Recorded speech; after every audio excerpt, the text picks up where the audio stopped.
Welcome back, Yin and Young listeners. We're here with our special guest, Matthew. Do you prefer Matt or Matthew or Maddie or Matty is fine. I think Maddie? it's just so Okay, much easier and a way cuter. So okay. that works. That's totally fine. Yeah, Matty Beavers. Yeah, Yes. Yay! cool. Yeah, Thank you. Matty Thank you. Beavers is currently an MFA student at USC, studying cinematography. Yeah. Yeah. Okay, you Right guys. on. Yeah. If for our listeners, if you didn't just see like Dan and Maddie were giving the secret USC sign or whatever.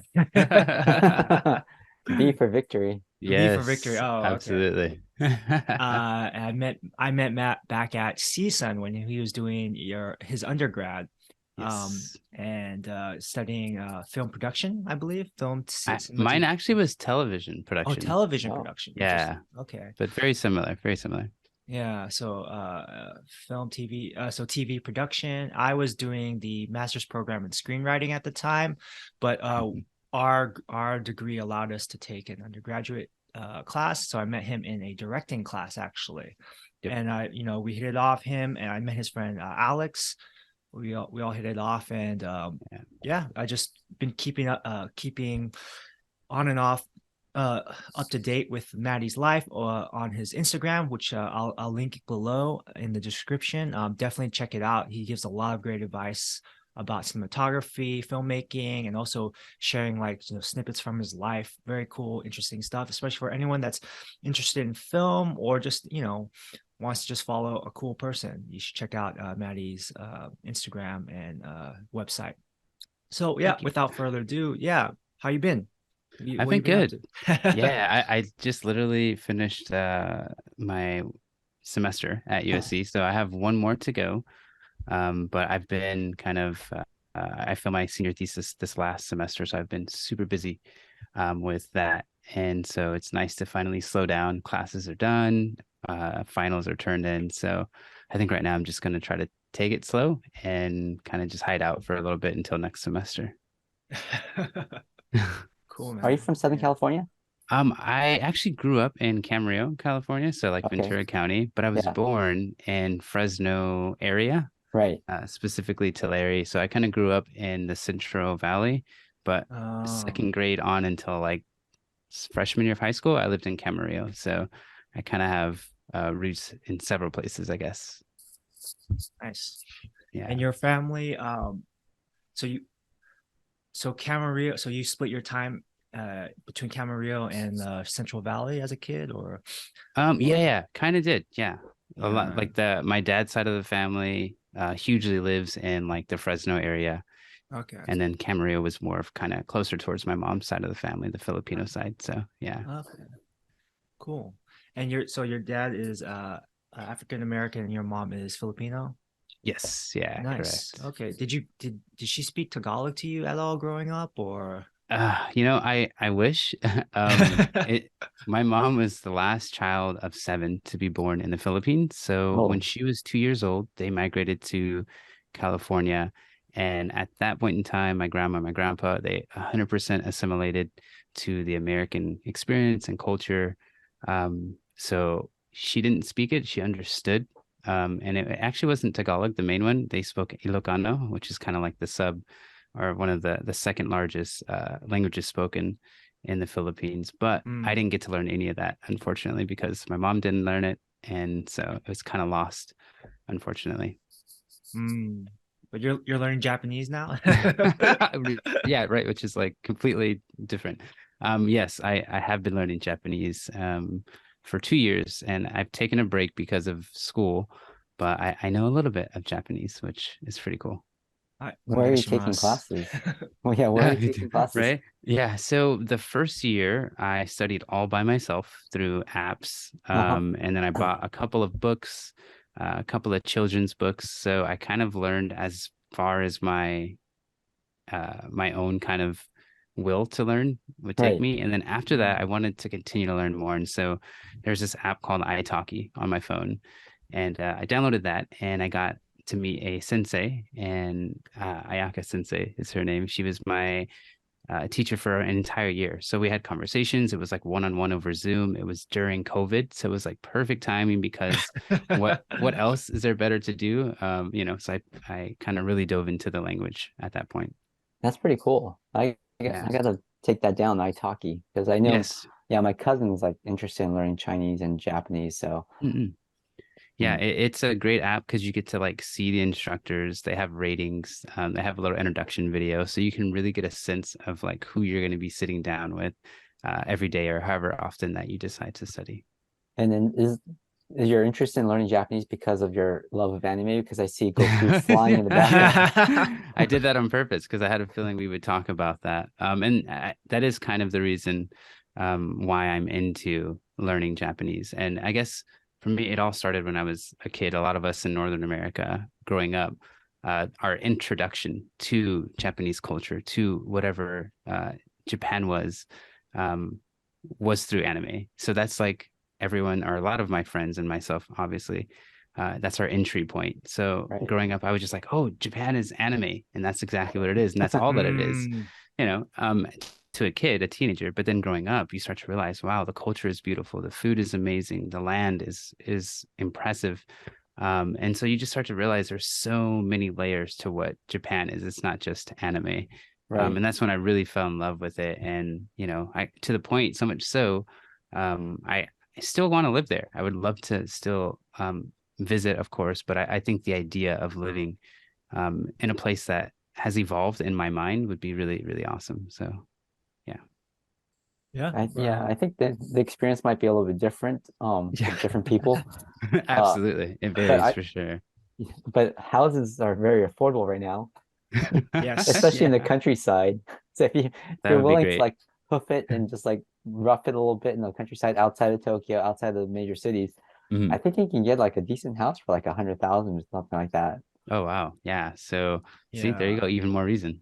Yeah, I mean the rent I'm paying right now, it is like cheaper than most rent, because I'm Okay. kind of like in the where am I? I guess I'm slightly Inaka, slightly countryside. I'm in Mm. a city called Tsumie, and Sumi. basically Okay. it's between Osaka, and it's geographically it's between Osaka and Tokyo, and Okay. it's still 280,000 people, but it's like really spread out. Like the Oh, area is cool. large, the city's really large, so there's you're not getting like packed streets like Tokyo or anything like that. Right. Right. But yeah, I'm paying like what five? What's that? So because the yen is so weak right now, I'm paying Mhm. maybe like 400 US a month for Oh, rent, wow. for a one bedroom. Yeah, Okay. and it's comfortable That's so enough that cool. I can live with my fiance actually. So it's large enough Hmm. for that. So Whoa. cheap, dirt cheap, Okay. like Well, compared to LA. right. So yeah, I mean, yeah, if you go to Japan, yeah, I would definitely like visit. You can try, you can try the program I'm on, the teaching program I'm Mhm. on, if you're interested in that. Um, Yeah. or if you want to continue, if you can do it through like an artist visa or something, because of your Right. background, that'd be Mhm. pretty awesome. And then yeah, maybe get your foot in the door in the Japanese film industry a little bit. That'd be dope too. Yeah. Yeah, that's Definitely the something idea for yeah. sure. Yeah. Because I think, everyone's that's like the thing is like everyone's trying to like do cross promotions and Yep. like international stuff together. And yeah. Correct. Yeah. So if you hear of anything, James, let me know. Definitely. Yeah. And Uh, yeah, I was trying to think. It's not like, I mean, we know of people, right? Like I have a cousin who's like in the industry or the TV production industry in Japan, but he Mhm. works late nights. I haven't talked to him in a Wow. while, but Mhm. if he comes to LA to visit, which he plans on doing next year, Okay. I'll definitely like ask and grill him for questions and like Yeah. contacts and stuff. I would yeah. be so thankful. Yeah, Yeah. Hey, I want to meet this cousin too. Yeah. Yeah, right. he's in Tokyo uh, somewhere. okay. I Yeah. have Maybe. to reach out to him. Okay. Yeah. So yeah, as a kid, like growing up, did you Mhm. know that you wanted to get into film, or like or like what was, I guess, what were you into as a kid growing up in Fresno Camarillo Mhm. area? Yeah. Yeah. Growing up as a kid, the film industry was not a thing. I literally thought like this was all the way up until maybe like 16, 17. I thought movies just existed. I didn't know there were people called filmmakers that made them. And that's, mainly because growing up in areas where there is no film industry, there's an agriculture industry, and that was just everything that I knew. If my friends and family weren't working in the fields, they were in like the justice system, as parole officers or police officers, or teachers. So it was just something that just wasn't a thing. So me growing up as a kid, I wanted to be an athlete. I did football, basketball, and track growing up. Oh. And so I was like, oh, cool. I'm going to be this professional athlete, because most of like the community growing up was like, oh yeah, we have a lot of like athletes. So that was just the one thing that I could latch on to as a kid. So it wasn't until much later that I find out, like until probably community college, right before CSUN, maybe a year or so before I transferred, that I actually found out that there's schools that teach filmmaking. So yeah, I was super late to the game, which I think it worked out great, because I just have a much more profound understanding of it. And it wasn't such a fantasy. It wasn't something that like I would probably die out as I got older and maybe got more jaded. So I think I think the entry point for filmmaking was like perfect in my life. Is there a Was it movie, like a a certain specific? movie? Yeah, was it? Yeah. Right. It's there is a movie, but I guess because I was so late to understanding the process of filmmaking and what it is, my love for movies came from the emotions that I got from watching films, from leaving the theater as a kid and being like, wow, that world is like now over, the credits roll over it. So the movie that like I kind of tell everyone and everyone kind of laughs, but it's a movie called I, Robot with Will Smith. Came out in like Oh early, yes. yeah, came out in the early 2000s. And for some reason, whatever it was, that one film, watching it in the theaters, when it ended, I was really, really sad. And I couldn't describe it. I couldn't understand why. But in hindsight, looking back at it, it's because of the world building that happened in films. And so when I watched the movies, it was just like, I felt like I was in this world in a time and place that was not my world. It felt better. It was like a utopia. So it wasn't like, right now I'm a cinematographer. So it wasn't the cinematography. It wasn't like the sound. It wasn't the picture. It was like literally the story and the world that was created. So I attribute a lot of to where I am today because of that film, which is pretty funny. It's not an accredited, like a huge film, critically acclaimed. So yeah. No, I get that. It's kind of like I know when I first watched anime, like one of my first animes was Evangelion, Neon Genesis Oh, nice. Evangelion. Yeah. And I after the series ended, I was like, what, even though it's like you said, it feels like a utopian, even though it's a dystopian future. Yeah, correct. Yeah. But it's like you still want to live with these characters. You still want to see Yes. where they go. So that's why I was a huge fan, and I kept like watching all the movies and the remakes. But I don't know, there's something about watching it for the first time, watching a great film or series for the first time, and wanting to live with those characters. And when it ends, it's kind of bittersweet, isn't it? Like, Yeah, it really is. Especially, like if you're a younger kid and you don't see more than what the film actually is. You just know it as this world that exists. And then when it ends, you're like, well, the only way I can find that feeling again is in that same film, or just keep watching films that kind of replicate that feeling and emotion and like keep searching for it. So I think that's where I was when I was trying to find an answer, like, how do they do this? Why is this a thing? And is it possible to be done? And then sure enough, it is. What drew you to specifically cinematography? Or like, was it like first you kind of explored, okay, films are actually made by human beings. Wow, it's not like God or like or gods or right. Yeah. So you discovered that maybe a year before CSUN, a few years before CSUN, or before your community college, right? And then so in community college, did you just explore all the different elements of filmmaking, or what were you doing there? Yeah. Community college, there was not a film program there. There wasn't a film program in my high school. So when I found out that filmmaking was a thing and there is an institution where you can learn, I started to look inward at my school, and the closest thing to it was journalism. So I became a sports editor, where I went out and I documented sports and I wrote stories about that. And so that was the closest that I could get to the things that I really wanted to learn, which was like directing and producing. And then I guess a little bit cinematography, and I didn't really know too much about that until I met our friend Alex Mm. at CSUN. So that's kind of, I just found my resources at the community college. And like I said, the closest thing was journalism. And so I kind of had to just um, make that the best that I could, even though I hated writing. I hated doing interviews. I was so nervous. I was like, I was like the only person in the sports editing um, like section of the newspaper. So everything relied heavily on me. But Oh, it was really cool to see the hustle that I had and like how much I was doing something indirectly that was kind of directly pointing me in the direction that I would eventually end up at. nice. Cool.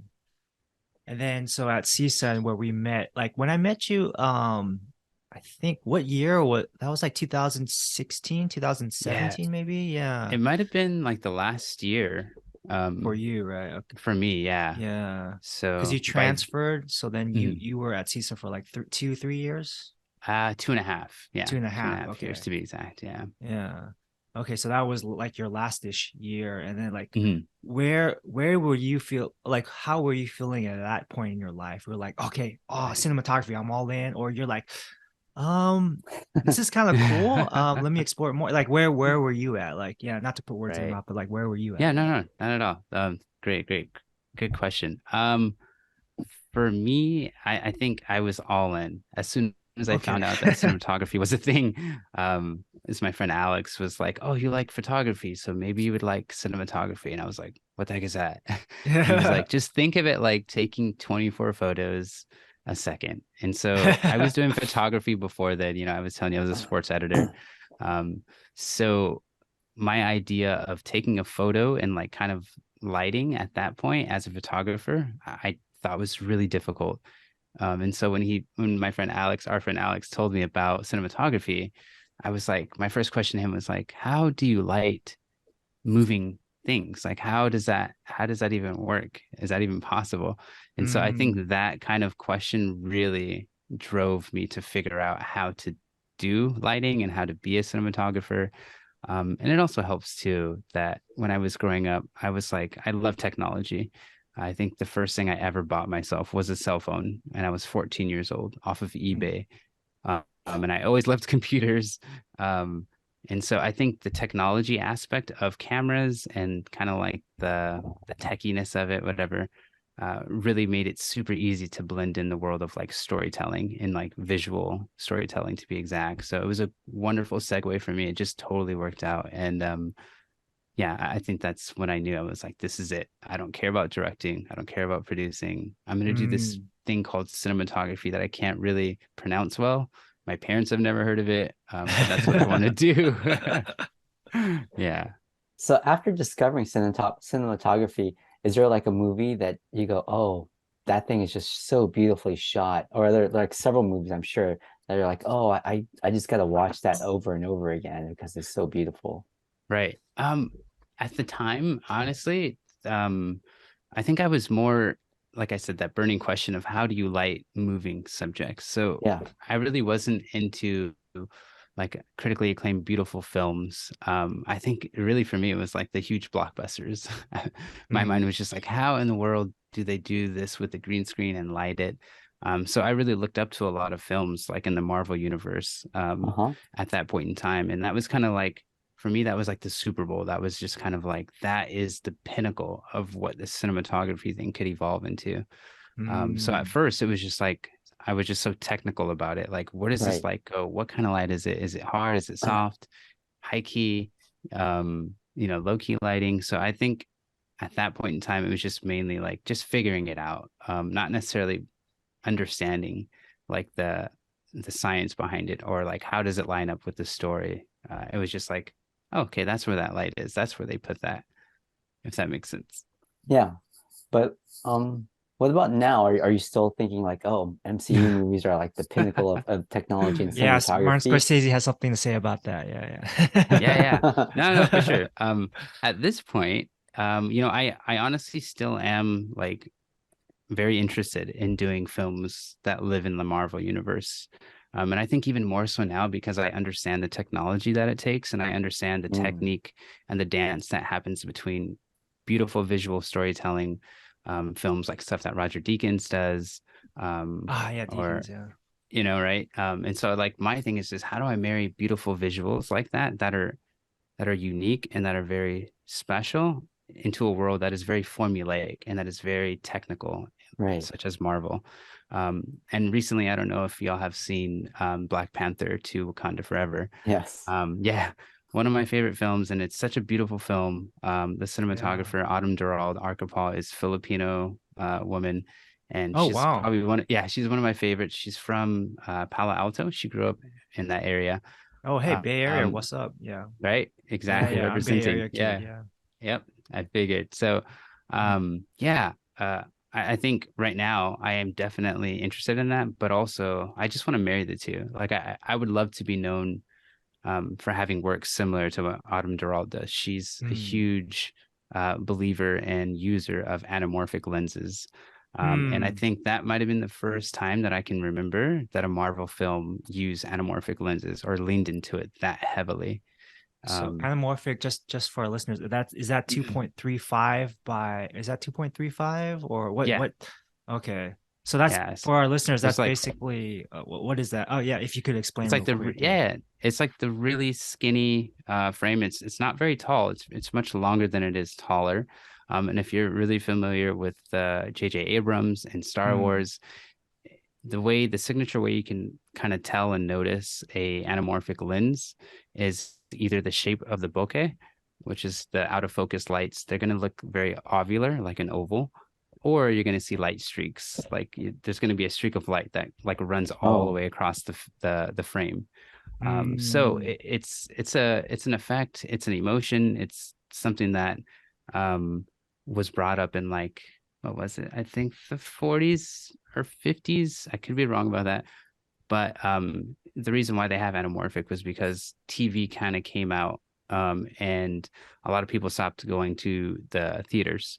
So Ah. filmmakers thought we need to have something that is very unique, very different to get people out of their houses. And there were some engineers that came up with anamorphic lenses, which stretch the image, where you get Mm. films like Ben-Hur, and you have films that are just like huge and long. So Yeah. yeah, I just admire Autumn for using stuff like that, techniques like that, to a world that I said is like, it's like really formulaic, like Marvel. You go there and you think, oh, it's this huge spectacle. It's very commercial. It's very predictable. But then you have a cinematographer like Autumn that comes in and shapes the world in a completely different way, Mm. while also maintaining all of these technical um, kind of approaches that you have to have when you're dealing with these made up imaginative worlds. Yeah. Yeah. I know I don't know if you guys had the same feeling, but I was surprised how emotional I got in that movie. Like Yeah. because Same. well also with like the real life background of Mhm. like Yeah, correct. with Chadwick, man, he passed away Hmm. like in real life, Right. when I heard that I was like no way, because he like just from his interviews, just from his performance in the that I've seen, he seems like just a really like good dude, like a really, Yes. yeah, like, and Right. he was talking about how he was speaking to like cancer, like children Hmm. cancer patients, and that we're trying to hold out for the film, for the first Black Yeah. Panther. So with that background going in and then watching Hmm. the film, I was like really surprised that this Marvel movie like made me cry. Like, yeah, Right. like no Yeah, yeah. joke. Yeah, because like No, for sure. even with that last scene, like now that I think about it, I think you're right. Like that it's interesting because you think anthropomorphic lenses, Anamorphic, right? Yeah, yeah, yeah, yeah. anamorphic, sorry, Hmm. not You're like good. they're not like alive lenses, but yeah. Hmm. um Yeah, yeah, yeah. the those lenses, even you usually think of them as for spectacle, but then she had a Hmm. scene where she was Autumn was filming just the main Letitia Wright, I believe, Hmm. that actress. She was just sitting on a beach crying and using that kind Yeah. of Oh, yeah. And that big, Zeptima. you think it's Hmm. like usually for spectacle, but just this very private, intimate moment, but using that kind Right. of large screen, and Hmm. it's interesting because then you sit with it, right? Right. And you sit with Absolutely. it. You're literally sitting in it because it's so huge, the screen, right? But Yeah. you're Correct. in it and you're with it. And I found that very interesting for a Marvel film. I think there is a space, I understand what Martin Scorsese was saying, how that they're amusement parks, right? And I understand that, because in a way they crowd out the market, the film market, for everyone just wants superhero movies, right? And then it's harder for independent, like smaller films to find a place.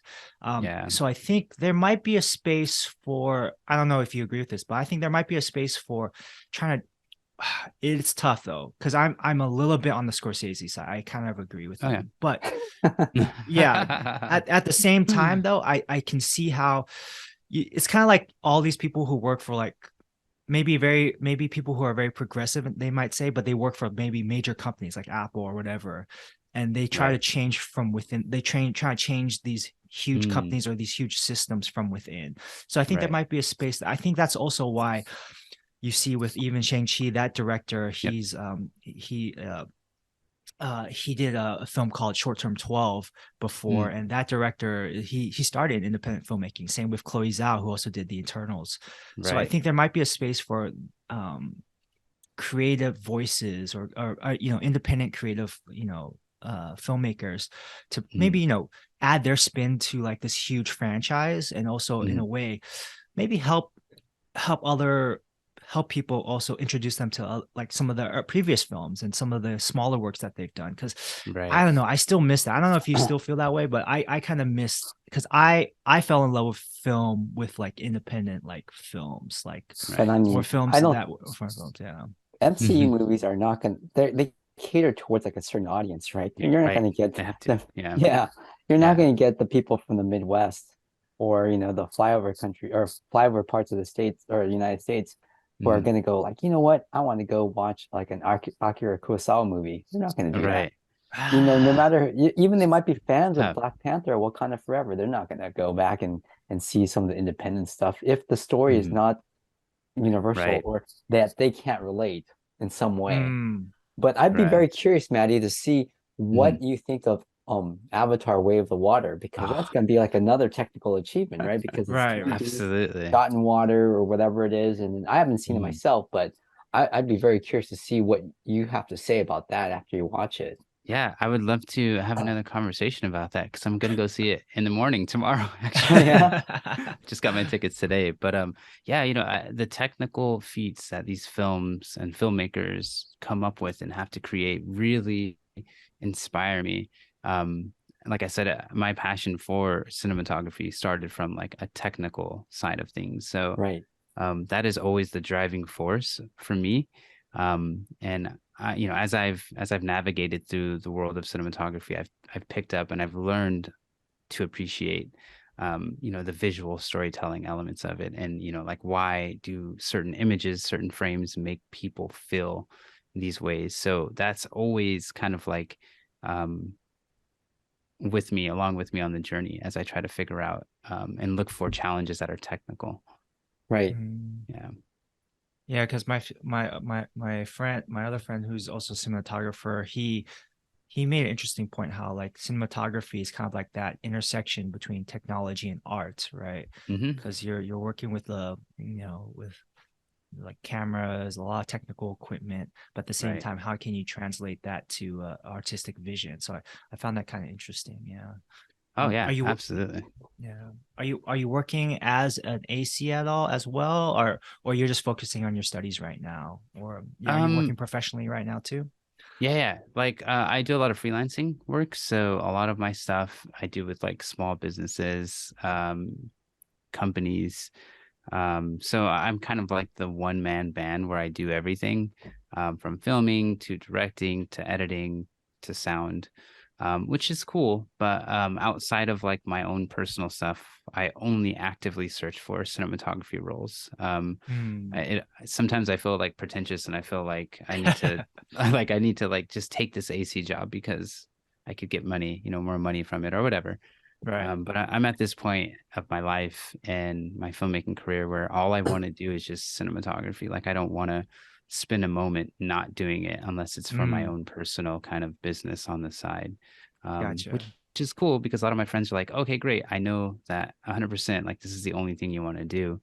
But at the same time too, it's like it's a very saturated market. It's very interesting, and I'm still trying to figure out how to get my foot into the door, which gives me another reason to be so excited to graduate finally, so that I can like invest all of my energy in just like looking for work outside of school. Because during school, I've been prioritizing school and the Yeah. projects that come with it, and it's been tough to try to balance. And like a lot of the times, I feel like I'm looking around at all my peers that are either graduated from film school or never went, and they're doing jobs, they're shooting commercials, they're shooting music Right. videos, and I'm just like, when is it going to be my turn, you know? You know, so I feel so anxious, and I'm very excited for it, but yeah. So film school, yay or nay? You know, it switches every That's 10 minutes. it's a hard question, right? Yeah. It is, yeah. You know, and the first thing I always tell everyone though is you don't need to go to film school. Like that shouldn't be a priority. If you really, really know that you love filmmaking and that's something you want to pursue. You know, to the kids that grew up like myself and maybe like you guys possibly, filmmaking might not have even been a thing, an option. So me going into the film industry without any prior schooling or knowledge would have been a very tough world to navigate, you know. So having a structured sound kind of a program and approach to filmmaking for me personally, it worked out. Right. I think I wouldn't be here where I am today if it wasn't for film school. But that, you know, that's just my story, and I can only kind of speak to myself Right. about that. And were there other options? Was USC your top choice, or did you have like backups? Right. Yeah, no, I kind of laugh because USC was the only school I applied to, and I told myself if I What? don't get into USC, yeah, then I would cry and then figure it out and probably apply to like Loyola Marymount or some other Which is a good school, yeah. small, which are all great schools. Yeah, Yeah, yeah, you yeah. know, no shade to any of the schools, but honestly, it was on a whim. I was like, if I'm gonna apply to get my master's, I'm just gonna apply to the best school. Will I get in? I have no idea. I had a super low GPA. I think I had like a 2.3 coming out of CSUN. And Whoa. right, I know. And so I was like, this is a dream. And if I don't get in, I know exactly why. And then sure enough, you know, I applied and I got in, and I was like, I can't believe that the first school that I applied to, I got into with these grades and my credentials. But I think that's a testament to film schools as well. And a lot of people, I don't think really realize this. And I can speak to this because I uploaded a video on my YouTube channel of me reading my personal statement upon the application. So I think a lot of people don't realize that I don't think USC or probably any film school really looks at your grades. And this is probably only for the master's program. Let me preface that. Okay. Yeah, let me preface that. But I don't think they look at the grades. It's more of like who you are as an individual and like where you see yourself fitting in, or not necessarily fitting in, but what stories do you see yourself telling as you become a filmmaker and as you begin to learn more about the process. So if there's any encouragement for anyone that's listening or watching or interested on going to get your master's for film, grades shouldn't be your worry, or even if you're coming from a background that is not filmmaking. If you're interested in telling stories and you have a unique way of seeing stories and telling them, I think it's worth applying. So what are the reasons for going to film school? I Yeah. mean, Yeah, can you you give must us a have gotten taste of that yeah. statement? Yeah. You know, I always give this first little answer. The first reason why I want to go to get my master's degree in filmmaking is just so that I can teach at a college level. I've always wanted to be a teacher, professor. And before even applying to get my master's degree, I was a high school teacher for 2 years, and I taught video production to all of the high school grades. Oh, that's amazing. Yeah. So, and it was an incredible experience. I still talk to some of my students to this day, and I learned a lot about myself as a filmmaker and just as a human being in general, like how I interact with people. And I quickly learned like, okay, high school was great. Teaching is absolutely everything I want to do, but I'm kind of like, I don't know how I feel about sitting in on these parent meetings. You know, I was 28, 27 at the time. And so parents were looking at me like, are you sure you're not a student as well? Oh. You know, and, you know, I could kind of feel that amongst other faculty as well. So I thought, you know what, I want to go back to get my master's degree, and I would love to teach at college institute. Obviously the money is better for sure. That was absolutely one of my motives. I will shamelessly say that. But the conversations that you get in the college classroom are completely different than I would in a high school classroom. And it's much more focused, especially if I want to, you know, if I'm able to teach cinematography. So that was really the main driving force, was just to get my teaching credentials in the future. And then also the network that comes with, you know, going to a prestigious school like USC.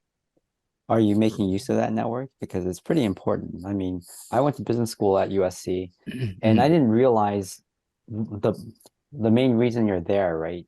It's mhm. not because of the education you can get anywhere. You know, Right, you can get the same education. It's gonna finance is the same at USC as it is at UCLA or someplace else. But right. when it comes down to it, it's their network. So Yes. are you making use of the USC network to go and meet and get jobs or get internships or get the informational interview at least? Mhm. Yeah, I absolutely am, you know, just networking, of course, and just keeping in touch. And what I mean by networking is like letting people know, a constant reminder that, hey, I'm a cinematographer. And then also, like, if there's anything that you need help with, whether it be in the cinematography world or not, I'm willing and I'm able to go and do that help for you. And it's always just, you know, creating those relationships and then Mhm. curating it and then, you know, nurturing it. And I think that's the way that you properly network. It's not just, hey, I met you, you know, 3 months ago. Do you remember me? I'm Right. looking for work. You know, it's like we've been talking, we've had coffee, we've had dinner, we've had laughs, you know, whatever it may be. But it's always just keeping in touch and always constantly um like nurturing that relationship. So I feel like I have been doing that as best I possibly can. One aspect where I think I could be better is, instead of focusing so much on my peers, is like also isolating and trying to get as much as I can from my professors, which I think is probably a no-brainer for a lot of people. But for me, I'm so used to just talking to my peers, and I need to create long-lasting relationships with professors as well. Hmm. That's I good. think that might be a product of being an Asian, or growing up in an Asian background. Mhm. For me, I know that uh, I have a problem speaking to authority figures because Right. in Chinese culture, it's always about filial piety. You have to respect Mhm. your elders and not talk back to them. And it was ingrained in me by my dad. And Mhm. then when I started doing kung fu, it's the same exact thing, right? You I see what you're you don't saying. talk Right. back to your teacher. It's just like Mhm. they say, you do, and it's Right. like no And that's questions it. asked. Correct. So I get where you're coming from. I think it's probably part of the Asian culture that you come with, Mhm. growing up that way. Yeah, I agree absolutely, and it's cool that you mentioned this, because it's I've never really thought about it in such a split, Yeah, because that is something that I absolutely learned from my mom's side. yeah, You know, my grandma, my grandpa, always whatever they said, it was final, and Hmm. same with my mom and my parents too. But on my African American side, on my dad's side, you know, I was always taught to question, you know, yes. like, you know, so there's this like duality that I feel like I'm kind of understanding and learning now that I'm an adult. But yeah, it is a real thing, and that could be part of it as well. Absolutely. Yeah, it really takes a little bit of thought, right? And you have Hmm. to do some self-reflection Yeah. and see what things that other people are doing and that you don't do, and you wonder Hmm. why. So, Right. Hmm. are you doing more of the questioning now? Because as your dad's side, I know Hmm. that other people from other cultures, white, black, whatever it is, they Hmm. have more of a this feeling like, why not ask? Hmm. Right. I can make those questions or ask those questions and not worry about being reprimanded for that. So Right. are you now like feeling a little bit more comfortable making asking those questions? Because half of your childhood growing up is like no asking questions, and the other half is like ask all Yeah. the questions because you should. Right. Yeah, absolutely. Yeah. So I think nowadays I find myself doing more questions and asking and being more open to conversation about certain things. Uh-huh. But also, you know, going into those conversations, I'm always led by like the Asian side of me. It's like, oh shoot, maybe I shouldn't. And then I try to play it out in my head, like, okay, if I don't, then what else can I do to get the answer, without Right. asking those questions? And how do I go Yes. about that? It's like, how do you navigate that world? And then I finally come to a decision, like 2 minutes later, I'm like, screw it. I'm just going to ask, Yeah. Yeah. whether I get reprimanded or not, I'm just going to do it. But I But mean, yeah, those questions come from a place of curiosity, especially exactly. in the academic world. And it's supposed to be like a Socratic method, right? You're supposed to Hmm. ask those questions because and you won't get those answers. And Hmm. sometimes they won't give you the answer directly.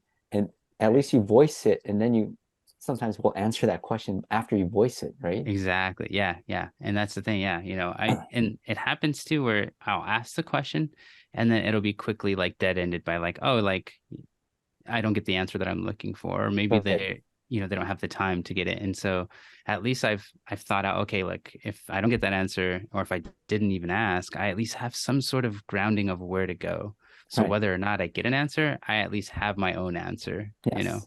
Mm. Yeah. So practical question: are you taking loans out for USC? USC ain't cheap, as Dan No, knows. it's not. Yeah. No. Oh my gosh.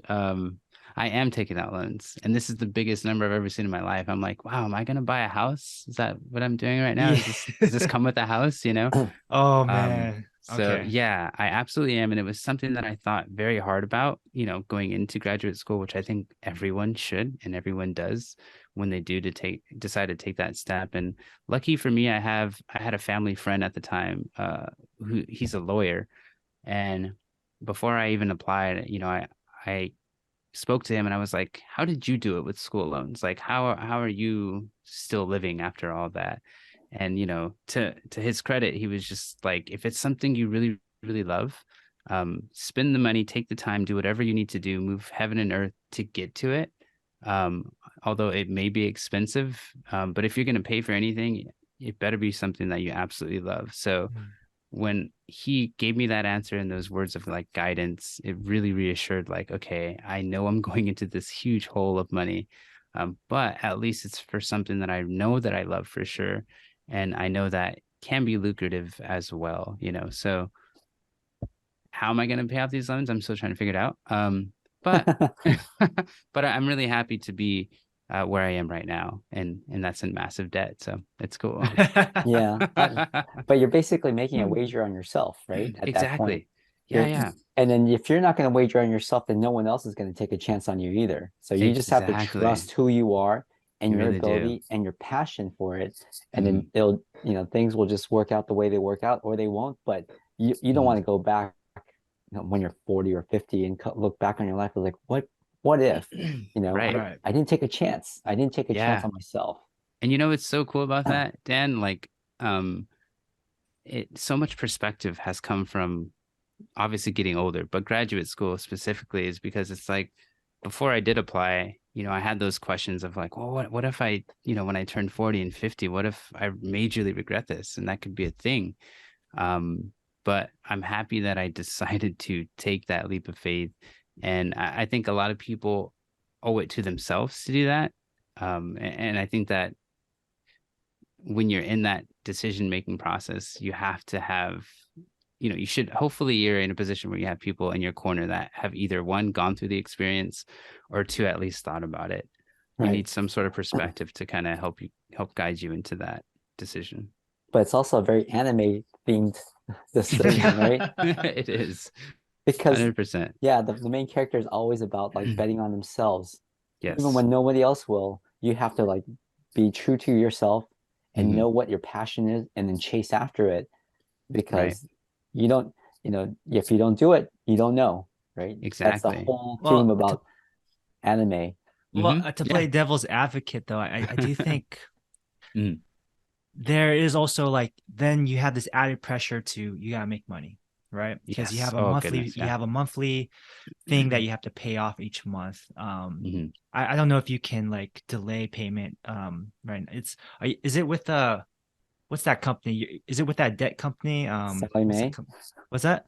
Sally Mae, Navient. It's actually Navient. Navient, right? Is it still with Yeah. Navient? Or they got sued, right? Or I don't know, but They I got, Mm, Yeah. yeah. Go ahead, Anyways, Matt. so then there's that added pressure of like you have to make these payments, so you gotta Yes. take any job. So there's that Mhm. caveat, right? It's like now you have Right. added Well, pressure. So it could be good that you need that pressure to like, okay, you need to Right. get you need to start doing stuff. But at the same time, it might also be pressure to like, I gotta focus on more practical money making jobs first Right.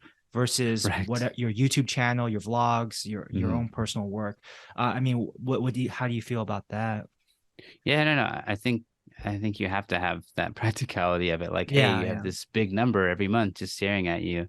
You know, and again, that's another reason why I wanted to get this degree was because I knew that, hey, look, if the film industry doesn't pan out or I don't end up liking it or whatever, you know, I can always teach. And teaching has been, you know, a wonderful experience for me that I've learned in the past. And I know that it's something that I can actually do and not like pull my hair out every single day going to go yeah, do it. So, you know, luckily I have this insurance, quote unquote, of being able to teach after I right. leave. So I know that I can get some sort of guaranteed money to be able to pay off these loans and manage that debt. But I think you you have thought about it, really, what you're Mhm. gonna do, what you're passionate about. So I think regardless, that pressure is Mhm. gonna like be there no matter what, right? Right. Yeah. Even if Yeah. you like don't do this and you go through, you're not Yeah. gonna like go through life without Mhm. any sort of pressure. We're not trust Right. fund kids. Right. So you Exactly. could be a waiter and still have that pressure of like, I still got to make the rent. Hmm. It's But exactly same exact pressure, but you know? the thing is like it's not something you're passionate about, waiting Yeah. tables or Yeah. whatever have you, what have you. Right. But I forget which conquistador it was, even though conquistador shouldn't be like held up to a high standard. But there Right. was one conquistador who basically burned his ships when they landed. It's like we're gonna make the best of what Mm. our situation right here. Wow. They're like, we're not going back. Yeah, we're not coming back. We're gonna have to hustle and make this work. Correct. Yeah. And you know, I honestly attribute so much to that mentality to my grandfather, on my Filipino side, my mom's father.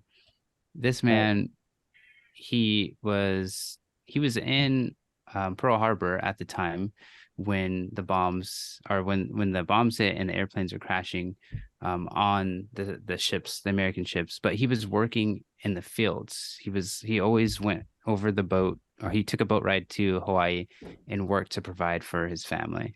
And that's when he knew that he saw an opportunity to help out and get citizenship essentially to come to America to give his family a better life. And so I always ask myself, I'm like, okay, my grandpa did this. Like he moved all of us to America. I wouldn't be here without the decision and the pressure that he felt. Like, what am I going to do? And so I always use that as like, okay, this is going to be tough. I have to pay this, you know, X amount of money. But like, how am I doing anything remotely close to what my grandpa did for myself and for my future family? And so that's always a huge driving force in every decision that I make. So yeah, it may be scary.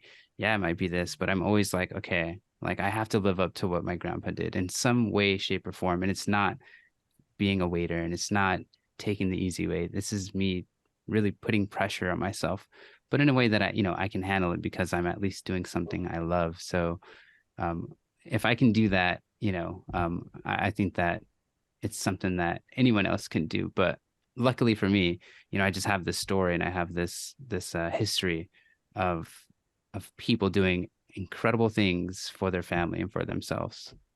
Yeah, Hmm. we've talked about that in the past, coming from immigrant families, like the Mhm. idea of like moving to another country where you don't speak the language and you don't know anybody, Yep. and you're just like you're basically pushing all your chips into the table and it's like, Yeah. this is it, we're gonna do Seriously. it, Hmm. and we're gonna make the best of it, and it doesn't matter how we're gonna do it, but we're just gonna hustle and figure it out.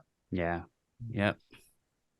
Or like yourself, I know I just looking at your YouTube, I mean, family seems like a very important Mm-hmm. theme, or I guess it's your anchor, you would Mm-hmm. say. Like how influential would you say is like maybe your parents or your family in influencing the stories that you want to tell and your artistic Right. vision? Yeah.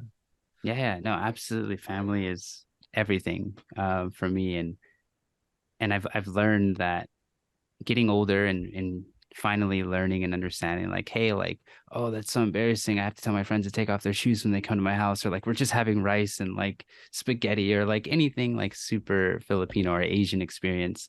Now that I'm older and I have perspective, I can be like, wow, like this is why we did these things, this is why we lived the way that we did. And so the stories that I wanted to tell are stories of immigrants, are stories of colored people, of the minority. And so anything that I get really invested in when I read a script, hopefully it has something to do, and it probably has something to do with, because it revolves around family. Like Shang-Chi was a movie that I absolutely loved and adored because I saw so many like reflections of myself, of my family, of the journey that my family took to get to where they want to be. So stories of just of immigrants and colored people are stories that really fuel me, because I can find some sort of relation to what I've gone through, what my family has gone through. So if I can find a blockbuster movie that, you know, is like Shang-Chi or is like Black Panther, you know, I would fall in love with it even more. But stories that just talk about the struggle and how people have gone through it and benefited from it and are better for it. Those are the stories that I want to tell. Have you uh have you felt like has race, do you feel like, played a part in sort of the opportunities that you've received in the film industry, or in school and the film industry? Or do you think not so much? Yeah, has race Right. played a part, do you feel like? Because I know there was another CSUN student I met, and he made like this funny like Instagram video about like, oh, a white filmmaker versus a black film. He's black, and he's a Mhm. black filmmaker asking, pitching a story idea, right? So like Right. the black filmmaker has like this fully thought out pitch or whatever, and then the white filmmaker's like, oh, I don't know, I'm just gonna wing it, but like, and they're like, oh, here's a movie deal, right? Of course. Yeah. So I was just like, oh wow. I mean, I guess it's yeah, it's because I, as Asian Americans, as a Asian American filmmaker, I feel that also from my colleagues. That Mhm. it's tougher, but it's not impossible, obviously. And in some ways, Right. maybe it could also be taken as an advantage, like with Mhm. diversity programs and stuff Correct. like that. Yeah. But how has your experience been? Yeah. Yeah. You know, I feel like I'm not in a position yet to where I'm seeing these discriminations, these micro, I don't know, Aggressions. aggressions or diversities yet. Um, so it's hard for me to speak on that, but I will say, like, even in my own silos at school, I always find myself either like, and I'm probably wrong about this, but the way that I'm seeing certain things unfold is like I have a group of Black filmmaker friends, and then I have a huge group of Asian filmmaker friends, and you know, I look at them and I see what they're doing, and it's great. Um, and I almost sometimes I feel like I don't get invited to projects or certain things because I'm not enough of Asian or not Ah. enough of Black. And this has been a theme of my entire life, like all the time. Even with identity is a huge thing that I've dealt with my entire life, and I'm still navigating through it. But like I said, even in my small silos, it may not be intentional because I don't think I would have friends that are racist. But you know, but you know, I can kind of see, like, when I look at a set and I'm like, oh shoot, that's cool. Like everyone is Black. And I'm like, wait, how come I didn't get invited to that? We're friends too.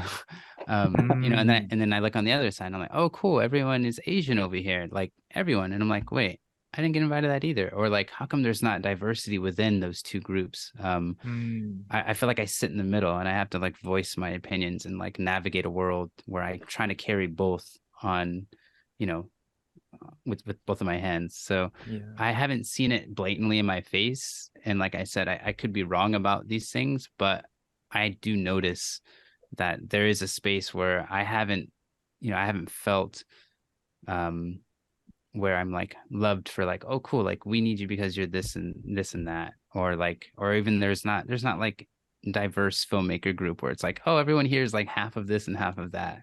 It's either like Mm. Black or white. So I don't know. I feel like I may end up seeing that. But like I said, that where I'm at in my career, it hasn't been blatant in my face, like, oh, you can't join because, you're this or that. Mm. Like, Yeah, sorry, Dan, go ahead. Yeah, I kind of I understand that.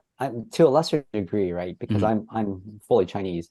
But Mhm. I remember going to business school and I wasn't really invited to like the Chinese group because Mm. there was like a group of like Chinese who were immigrated here. But I Right. wasn't part of that group. Oh But I wow. wasn't really part of like the American group either. And then Right. there are some Asian Americans obviously were friends, but they Mhm. actually had to you pick a lane, right? Right. You kind of You, do, yeah. you have to either align with yourself with like the immigrants, the Hmm. FOBI Oh, people, or you Yeah. align yourself with like the Americans and just like go Americans, that yeah. way. So oh, you have to interesting. pick a lane. It's yeah, and it's so unfortunate. But I think these things they exist, obviously. Yeah. If you're feeling it and I'm feeling it, I think that there's some validity to it. There's truth to it. Yeah. Like no joke, no at CSUN in one of my Hmm. MFA classes, I was voicing my opinion on another. I was giving a critique on another person's work. We're Hmm. giving notes, right? Is a giving notes section of the class, and the teacher, a white Jewish guy, Hmm. yeah, he said, "Oh, do you think that way because you're Asian?" And I was Oh, like, all right. "Oh, Well, okay, wait, hold on." Like I how do you didn't know take how to that? take Yeah. that, right? Because I was just like, I was in shock. I was like, wait, how? First of all, I was trying to rationalize it. Okay, wait, how did Yeah. I say was it Asian? I was rationalizing it. Like, did I say something Hmm. about Asian culture in my critique, or Right. no? No, it was that was kind of a racist. And then one of my Hmm. classmates, she voiced like, and she's like part Brazilian, but she's white passing, and she's like, that's racist, and she backed me up. But I was just like really shocked by that, Oh yeah. yeah. And Let I me ask you a think, question about that, yeah, James. yeah, I'm very curious about this. If the professor had voiced it in a different way, Mm. um, the same question, right? The same idea, right? It is like, is it because you're Asian? Rather than saying that as like, do you think you have a different perspective because of the way you were brought up, of the culture that you're brought yeah, up in? And then so the same question might come up, even though that guy had no tact. And then if it's phrased a different way, would you have been offended? Out of my own curiosity, right. I'm Mm. asking you genuinely. Yeah, so that was what, like almost that was 2007, 2016 or so, so 6 years. I think now I'm a little bit more, you know, especially like, this conversation about cancel culture and stuff Hmm. like that. I think I'm a little bit more open to that conversation. Like, okay, if he had phrased it in a way where like, yeah, for me personally, even with this podcast or the stories that I tell, I feel like similar to Matty is like my background is a big part of what I do, Hmm. and so, and yeah, because I'm Asian and and Asian American, there's a, yeah, that if it was if it was said, voiced in that way with more tact, definitely I could have that conversation. But I guess in that Mm. situation, I think he was trying to be like funny, smug about it, and you could Well, tell from his body language, he's like It's smirking. He's like, "Oh, is that because you're Asian?" And he's trying to be funny in like ah a non-funny. It's also context, right? We're right. giving notes, and yeah, so in that context, it was not appropriate. Yeah, Mhm. But I mean, yeah, I understand that. I mean, uh, I grew up in San Diego, and at the Mm. time it was very white, yeah. Right. uh, and only other Asians were Viet immigrants. Mm. And then so I know that some of my friends might say some things that are like a little tactless in the way Yeah, they yeah. say it. Oh, okay, Right. okay. But because they're my friends, I'm not going to be like offended. Mhm. And Mhm. more or less, I would just like give it back to them, right? Right. Okay. Right. Yeah, yeah. Right. Being But in your thick-skinned, I guess. situation, Yeah, yeah, yeah, in your situation, not thick skin, but it's just because it's like your friends and you know what. First of all, if your friends are like being assholes and they're Mhm. doing this out of spite, that's a different problem that you right, have. right, right, right. Right. Why are you hanging out with these people? But if Mhm. your friend is genuinely curious about like, hey, is that a Chinese thing to do X, Y, and Z? I was like, well, probably Mhm. is. Right. I mean, yeah. Maddie, like USC, like Dan, was it the same for you? When did you go to USC, Dan? Like, In the mid 2000s, in the early okay, 2000s. so Oh, I'm cool. That wasn't so what's long the ago. What's the I guess Asians, demographic like Dan for you and Maddie now? Like what's the Mhm. demographic like at USC? I'm assuming like fairly well. Was it called University of Spoiled Children? Is that what the acronym is, Yeah. or yeah? So they um, say, yeah. yeah. Or is it Yeah. What was it for you, Dan? I'm interested too. Like, what was the demographic yeah. in your program in your school? there are, I mean, it was a very good mixture actually. Mhm. There weren't too many African Americans. I can Mhm. probably, I think there were maybe 3 or 4 that I Mm. remember. Mhm. There aren't that many Latino either, but Right. there were quite a few Asians, both immigrants as well as Asian Americans, Right. and then obviously Caucasians. Mhm. But the mixture, let me try to think about how the mixture was as, and then there were a lot of Indians. Oh, cool, cool, cool. Yeah. Um, I know they're Asians, but they're considered like South Asian. I don't know if the people keep segregating and changing the It's way, a very, yeah, that's a huge, interesting topic for sure. right? Yeah. They keep I changing agree. the way Right. to portray it, right? They're Asians, but then now it's like they're South Asians, and I was like, And then like Yeah. Filipinos are Pacific Islanders, I right? was yeah, just about to say, growing up, I swear, like I was like, I felt insulted if someone was like, "Oh, you're Asian," because my grandparents were like, "No, you're Pacific Islander," and so growing up, I was like, "No, I'm Pacific Islander. I'm not Asian." But yeah, now it's like I don't know, I don't want to say it's flipped, but it's like I am accepting of Asian. Like that's yeah, definitely one of the first things I would say. So it's so I don't know, it's Yeah. interesting. yeah. So going back to your question, I think it was a good 30 to 40% Asian, Mhm. Asian Nice. Americans, immigrants, and then South Asians, and then Ali Wong. Have you seen the Ali Wong special, the very first one, by the Yes. way, Yeah. where she calls jungle Asians, and she makes Yeah. that Oh God. differentiation. Yeah. But it's one of those things where you can only make a joke if you're actually Mhm. if you're actually Right. from Right. Yeah. Yeah. Southeast Asia. Yeah. So Yeah. in any case, yeah, it was a good mix. It wasn't like predominantly white. I think if I Right. went to um University of Michigan, might have been Oh different, yeah, absolutely. I or agree. Indiana, Yeah. somewhere, or like in the South. If I went to somewhere like Hmm. Vanderbilt, it might be different. I don't know. Right. I can't be sure, but I Right. just think LA being as multicultural Hmm. as it is, it's going to be very pretty diverse. But is your Yeah. MFA program pretty diverse or It's pretty diverse. I would honestly say that at least 30 to maybe 40% are Chinese. Like there's so many Chinese Specifically students, Chinese. Okay. Like from specifically China. Chinese. Um, because they have uh, money? yeah. Yeah. But I think there are more Chinese that have come over from China Yeah. than Mm, there are American Chinese. Yes. Which I think is great because I've learned so much, and some of my best friends are Chinese, which I absolutely love.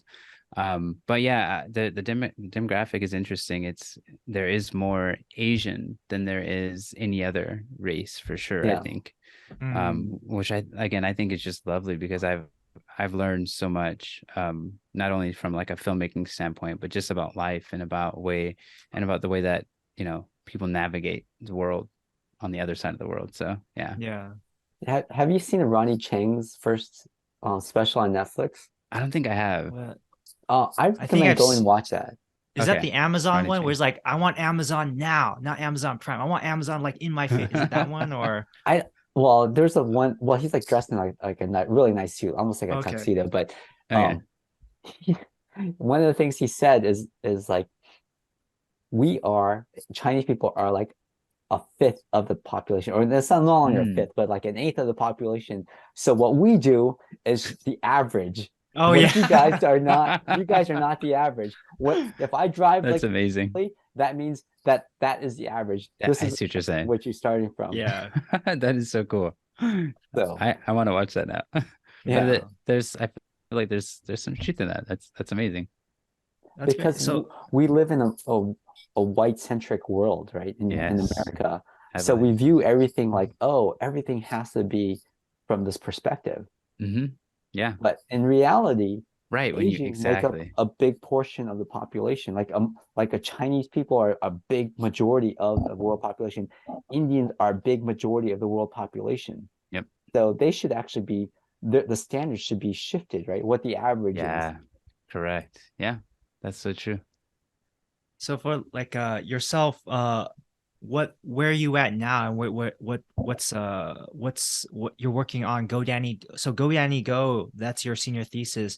Are you guys Yeah. in coloring right now? Has it been completed? Are you're screening it at festivals now, or? Yeah, we actually just screened it for the first time on campus last week. So it's done with color, it's done with sound. We've mixed it. They've mixed it down to stereo, and they have 5.1 mix as well. So everything is pretty much complete. And we're gonna start submitting it to festivals. So hopefully 2023, Yeah. I'll have the opportunity to actually do like a film festival circuit, which I've never done. So I'm excited to see what doors can open up from there and what people I can meet, and hopefully it will allow me to travel. That's great. Yeah. And now festival, because when I had my short film released, was Which COVID time. congratulations. Oh, Sorry. thank you. It was I watched it earlier today. It's Oh, amazing. oh, thank you so much. I thought it Thank was so you. beautiful. I Made me appreciate miss my that, man. grandma like a lot. I was like, she would take care of Ah, me too in the same way. So it's beautiful, beautiful work. thank you so much. I really appreciate Yeah, that, man. of Yeah. course, of course. Yeah. So that was a tough time because of Mhm. it was all online screening. So I only had Yeah. one in-person Oh film event. shoot. And I think, yeah, I wish you all the best with that, because that's gonna be Thanks. I think just being in person, meeting people who've seen your work, and just being in their presence Mhm. or in the audience, there's Right. nothing that beats that, man. Like, I mean, Right. I know Right. for me, that's one of the best feelings as a filmmaker. After all this hard, grinding, you Mhm. get to see it with an audience. I mean, for you, like, what are some of like the what are some of the, I guess on one side, like kind of the best feelings that you get, what is the most fulfilling moments for you as a filmmaker or as a creative person, like after you finish a work, or is it the work itself? And Right. also, like, is there any life lessons that you've gained? It doesn't even have to be making related, but any life Mhm. lessons you've gained having chosen this path. Yeah. Yeah. Rewarding moments. I think for me, I'm so huge on like prep. One of my friends the other day called me the king of preparation, which I was so happy to have those words said about me, because I try really, really hard doing preparation with like storyboards, overheads. I will do everything. I will try to have every shot done in a 3D program. And so I will light it in 3D. I will put the camera, I'll put the lens on there, and I'll block it out as best as the director sees it fit. So that's really rewarding for me, is like being able to, before we even step on set, like have everything essentially filmed, um, Oh. and rendered out so that I can look at the director and we can both be on agreement on like, okay, when we get to scene 15, shot 7, whatever, this is exactly what it's going to look like.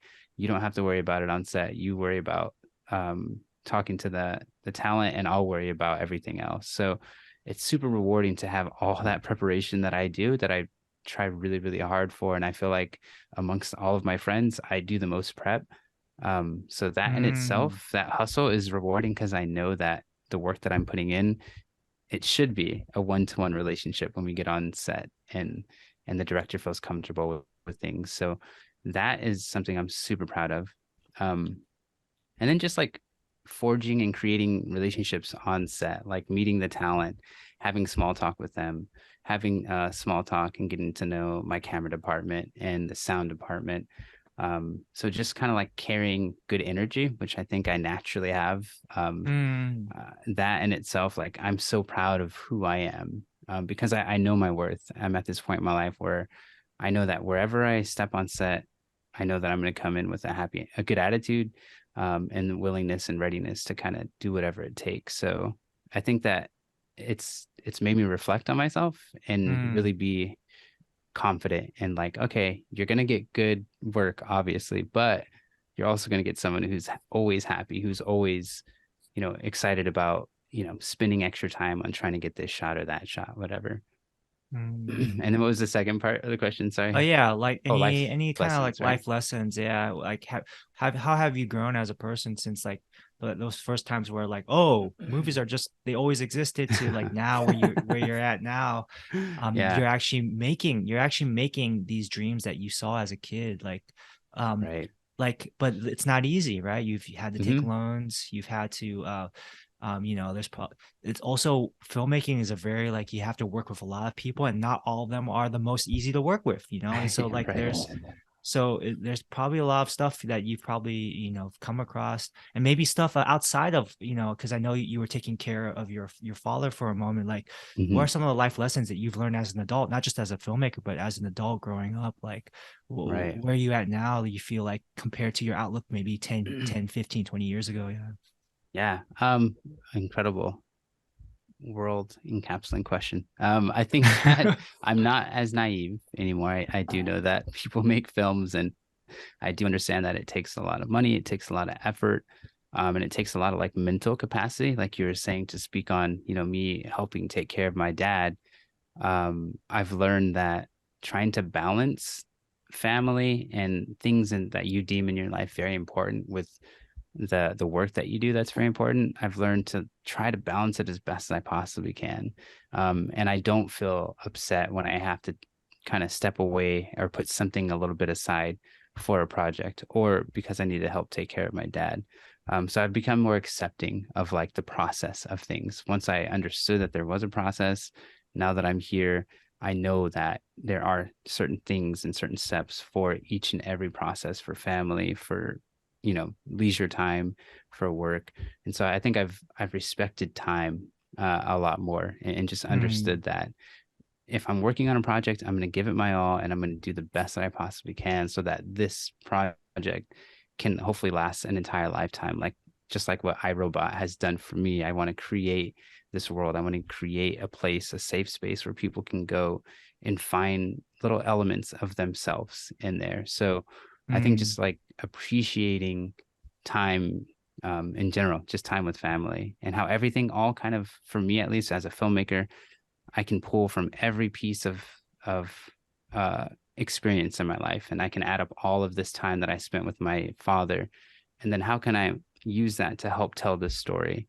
Like, everything that I've done is all so relatable, and I think if we all, you know, take a step outside of the normal scope of our lives, we'll see that there's so many patterns and there's so many things that can carry over that we can use. Like, oh shoot, I remember always having to walk behind my grandpa when he was like 94 and he had a walker, walking down the hallway, and I was running all the time. I was a running kid, and I'd always have to wait and be like, gosh darn, this old man.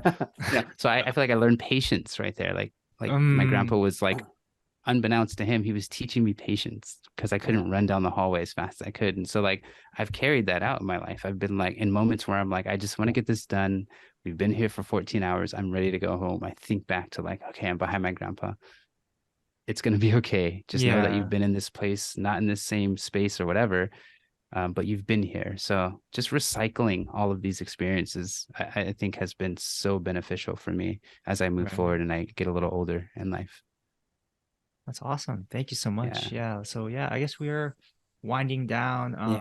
Yes. Dan, did you have any other questions or? Yeah. Where did you get that jacket from? Is that Vegeta? It is Yeah. Vegeta. Wait, I gotta go this way. Vegeta. There you go. Yeah. Oh, nice. I got it from what's it called? Hot Topic, or one of those stores in the mall. I saw it and I was like, I love Dragon Ball Z, of course. So I had to get it. So it's one of my favorites, and I thought I would wear it. Favorite character? Ooh, that's a tough right? one. Yeah.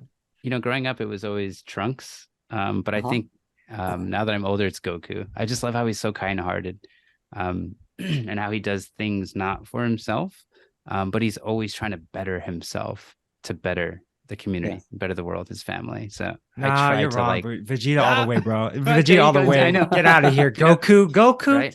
Too perfect. Vegeta, right? Selfish. But times of selflessness when he like hit Trunks and said, you know what, I don't want you to fight with me. Right, dude, that father-son moment, I was like, fuck, this anime is making me cry, dog. Yeah, seriously though. So I try to pull from each character, you know. Are there any anime that you're watching now? Chainsaw Man. You know, I haven't started that yet. I haven't started yet. I've been waiting. I don't know what I'm waiting for, but that's on the radar for sure. I just finished watching Dr. Stone. I don't know if y'all have seen or heard of that one. No. It's pretty good. It's actually really good. I liked it. Dr. Stone, is it slice of Dr. life Stone. or medical or? It is. I'll try to describe it because I don't know how to particularly categorize it. Not that it's super hard, but it's about the world. Everyone turns into stone, Oh, for some weird phenomenon. And so Dr. Stone, this character, he's the first one to like break out of it. And it's been thousands of years. So they have to start from ground zero with technology. And so he figures out how to unstone everyone. So he's going Whoa. around, he's pouring this like serum on people and they're breaking out of the stone. And then like, what happened? Like, why is there no more technology? So he has to like save people's lives while also creating a safe community that is led by science, that is led by like education. And so he's so smart that he creates fire again and like the wheel and like everything. So it's kind of cool to see almost the world rebooted again.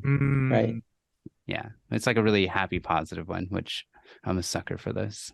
that's cool, man. All right, I'll check that out. I Yeah. just signed up for Crunchyroll just Let's so I could go. watch. Yeah, just so I could watch Chainsaw Man. The students that I teach, they're all mentioning it. And I'm like, okay, fine, I'll go check Gotta it watch out. it. Yeah, Right. and like it's kind of like what's the word? Nichibyo, like kind of. So Ichibyo. Nichibyo means like Nichibyo, 对不对？I'm asking my fiance. Nichibyo? Mm-mm. 日秒、その言葉、正しいですか？日秒。ない。秒日 How do you say it? 怎么说啊？就是那个 anime 是很日秒。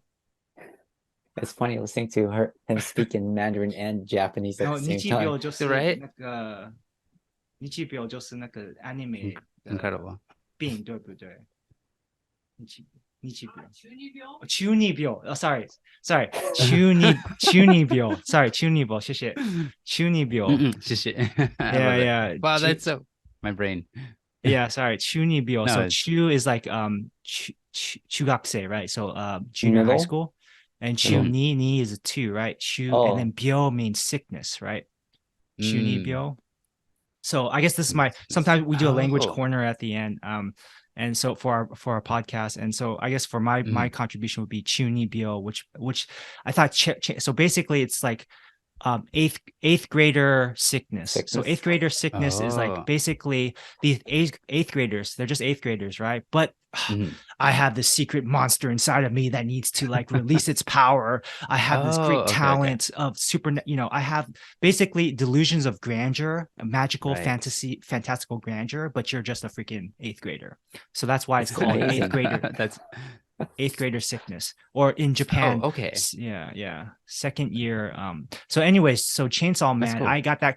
So I was watching it. So basically it's very immature, basically. So I'm watching it's like, yeah, this is pretty dang immature, but it gets better. I recommend okay. it gets better because it starts getting a little bit deeper into like, so why these so it's a world where there's these devils and they live with human well, there's these devils and there's humans, and then there's devil hunters, and devil hunters Oh. they kill or capture devils, and then some humans, they set up contracts with devils to gain their powers, but they Whoa. have to give up something, either a body part or some part of their lifespan, and so it's following one of a person that a very rare case where they a human and a devil have bonded, so very similar to like a lot of other animes where it's like, there's like a beast inside, like they Right. combine forces, like half demon, half human, that kind of stuff. But anyways, Right. I like it so far. Yeah. Okay, I'll have to watch it. Like I said, I've been waiting, but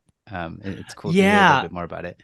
I thought it was like, wow, this is really immature for the first couple episodes, but then it starts getting a little bit more into like how they within these rules, like this world, how are humans like adapting to these powers, and then there's a little bit more like sort of like, oh, there's these coordinated attacks that are happening, so maybe devils are not as stupid as they seem to be, like yeah. Okay, that sounds really Dan, are you interesting. watching any anime right now, or just Chainsaw Man. I still cool. started Jujutsu no Kaisen on HBO yes. Max. Nice. Yeah, that's a good one too. Yeah, I haven't finished it. Is it good? You Jujutsu- recommend it, or that's It's a good popular movie. here? It's a good.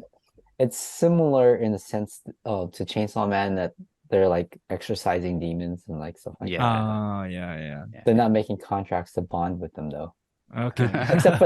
Except for one guy. One guy kind of did by Yeah. swallowing a piece of a demon. That's true. Yeah. Yeah. So, Was that like the finger or something? That was by choice yeah. though. Yeah. Yeah.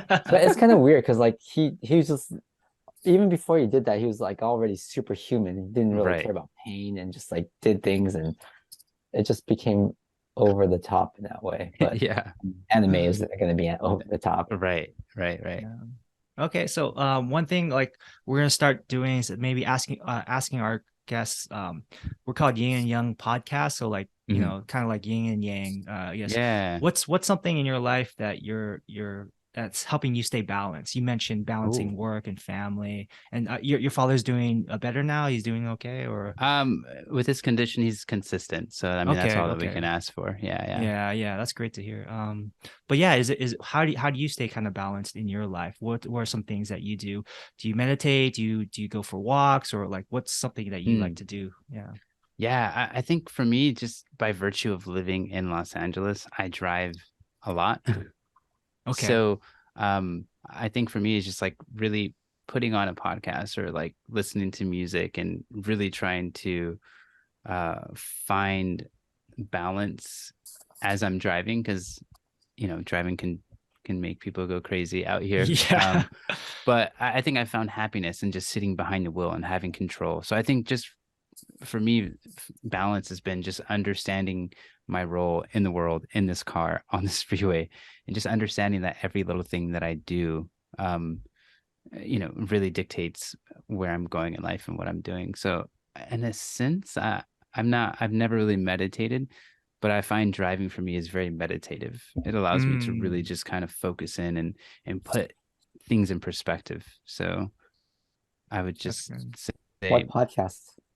I only listen to one, believe it or not, and it's just a cinematographer. It's a cinematography one. It's called Wandering DP. This guy he interviews cinematographers who are currently working, so they talk about not only the techniques but about like what the lifestyle is like. I have kids now and I'm a cinematographer, so I have to take these kind of jobs, or like, you know, I don't have kids and I'm able to do this. So it really puts things in perspective with what I want to do. So it's really cool to hear lighting techniques and all that, but I'm starting to understand that the ramifications of like the choices you make as a cinematographer and like what you can do with your life as you begin to move in certain directions in the industry. Yeah, Deacons has a podcast too. Like my friend was trying to turn me on to that. And yeah, you ever get into like Bradford Young stuff? He did Arrival. Yes, I haven't studied as much as I would like to, but I have seen Arrival. I don't know if he's done anything super recent, but I love his work, and it's something that I'm still trying to figure out, like how he does things, and how can I like glean from that. Yeah, another cinematographer of color, right? Like, one of the few. Is he? Yeah, he's one of the few. Honestly, I don't know too many. If I'm being 100% honest, he's about the only one that I can name. Yeah. Cool, man. So the last section of our podcast, we do like a language corner. I shared a little bit of, I guess one fun, instead of like a word or something that you're learning, maybe like, can you do like a jiko shokai, like a mini self introduction Japanese, or is that too much? No. I think I could do it. It's not very. It's not a whole bunch, but I was even thinking about it like before, like, oh, what if James puts me on the spot? With the Japanese stuff. Yeah. I guess I mean, I can give a basic one now, so I could say, 私は James です。今は38歳です。ラーメン好きです。食べ物は、趣味は、柔道、柔術、アニメとか、何それ。日本語を勉強しています。お願いします。よろしくお願いします。So something like that. Yeah. That was amazing.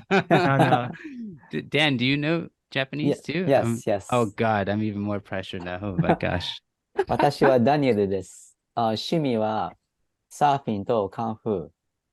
あと、一番好きな食べ物はやっぱりカレーライス。カレーライス。Nice. Wow. So Shumi being hobbies, right? Yeah. So right. Yeah. Cool. Yeah, Matty. Yeah, whatever you're comfortable with. You know. I'll just say, こんにちは。皆さん、マリです。私は I don't know how to say filmmaker. Filmmaker this. The film. I guess you could just Oh. Japaneseify it, like katakana ego. Right, Like yeah. filmmaker. Filmmaker. Filmmaker. Maybe, yeah. は Well, let い。 me, filmmaking. 映画制 Punisher. 作者。 Huh? 映画制作、映画制作者。映画制作者。 Filmmaker. Seisakusha. Okay. ありがとうございます. Now I know. なるほど。 I just looked it up. Oh, wow. やばい. That was so fast. That shit it. Yeah, that's all 好き I. 食べ物何好きですか？何を好きだの？何を好き何の食べ物好きなの？はい。何の食べ物？マリは何の食べ物好きなんですか？ Oh, wait. What do I like? カレーライスとか、 Food. ラーメンとか、はい。Sushi? 寿司。と、カレーと、フィリピン人。フィリピン料理。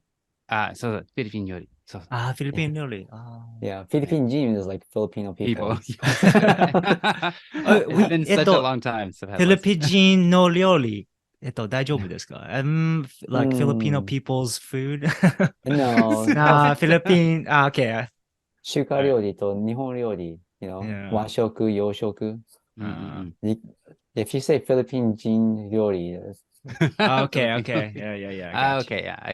I could see the implication. Yeah. I mean, is there any cool Japanese phrase that you like that you learned?